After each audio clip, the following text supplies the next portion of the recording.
When I was in my early 20s, I decided to leave a steady job and go out on my own as a full-time freelancer. Well, I had an opportunity with a local business to pitch an idea for a promotional video that the business owner wanted to do.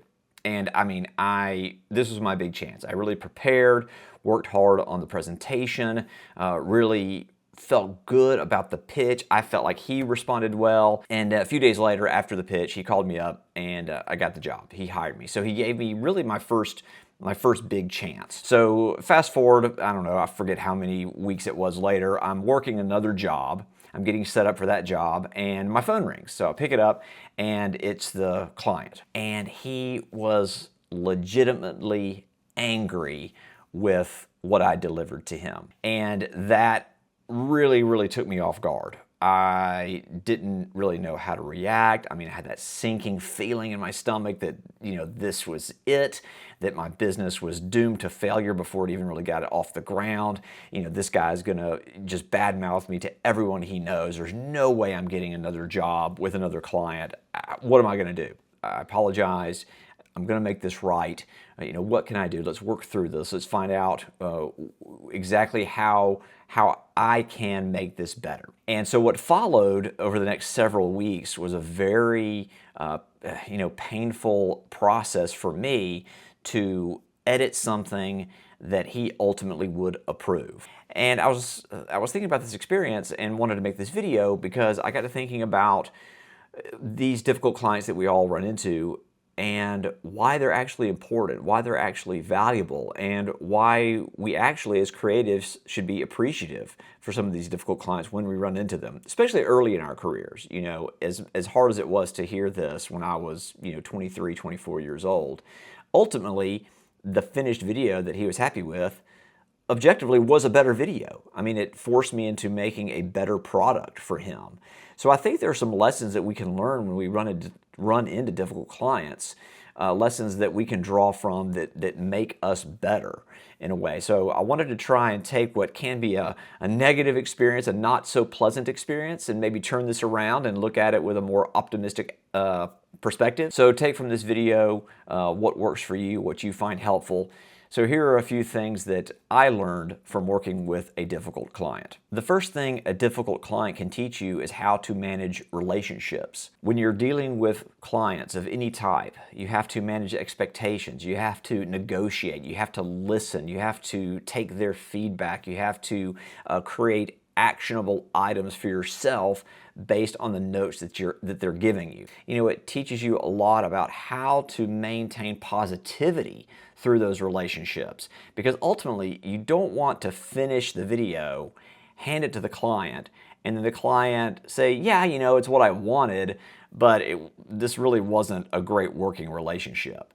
You want to be able to end that particular project by leaving a positive feeling in the client's mind, so that when they have their final product, a video, graphic design, whatever it is, website, whatever it is you're putting together for them, they might think to themselves, hey, you know what? We had a few setbacks. This was a challenging project, but this person delivered for me. I'm happy with the result, and they were great to work with, and I want to work with them again. The second thing I learned a lot about through this experience was how to draft up a client contract. Now, as a freelancer, I wore a lot of different hats, no doubt. If you're in the freelance world, you're doing a lot of different things, taking on a lot of different responsibilities and roles. But let me just say this, I'm not a legal professional, obviously, so you always want to consult with an attorney when you're putting together a contract for yourself, for your business. But what I did with this client early in my career, I had a contract. And I presented the contract. It had all the budget specifications there.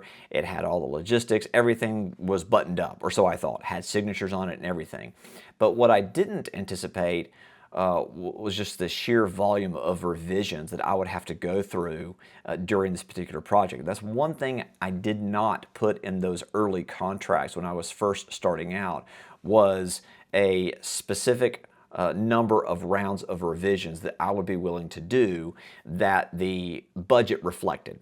Okay, so that was one big thing I definitely put into subsequent contracts from then on out. So a difficult client is going to, expose those things that you left out in your contract. You know, it's going to make you hyper aware of the loopholes, the gaps, the things that you need to really tighten up in future contracts. And the third thing I learned when dealing with a difficult client is how to come up with alternative solutions to problems.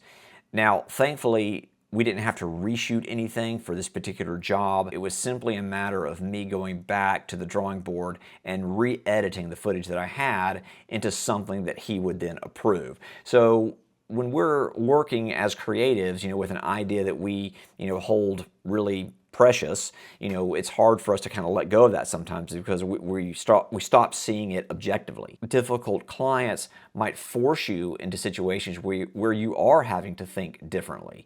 You are having to come up with a different way of doing things in order to make the client happy. And I believe that when you can develop the ability to execute the creative in a number of different ways, it's really going to help you out in the long run. Of course, we want every job to go super smoothly. We always want our clients to give us final approval on the first version that we give to them. But that's just not the real world. We're going to experience challenges. We're going to have setbacks. We're going to have clients that are very difficult to please, that are hard to work with. We're going to be faced with revision after revision and having to take feedback and notes that we don't necessarily agree with. That's just the nature of the job. But I believe if you handle this situation with patience, understanding, and a positive attitude, it's really going to help you in the long run. And it's really going to help you develop a really good working relationship with any client that you happen to come in contact with.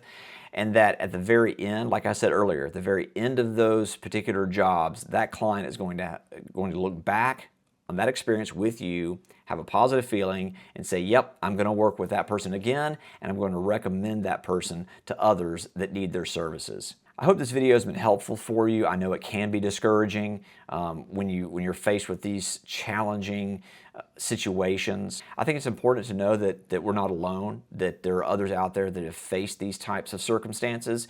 So, you know, drop an encouraging note in the comments. As always, you can connect with me at linktree.com/ClintTill. Thanks for watching.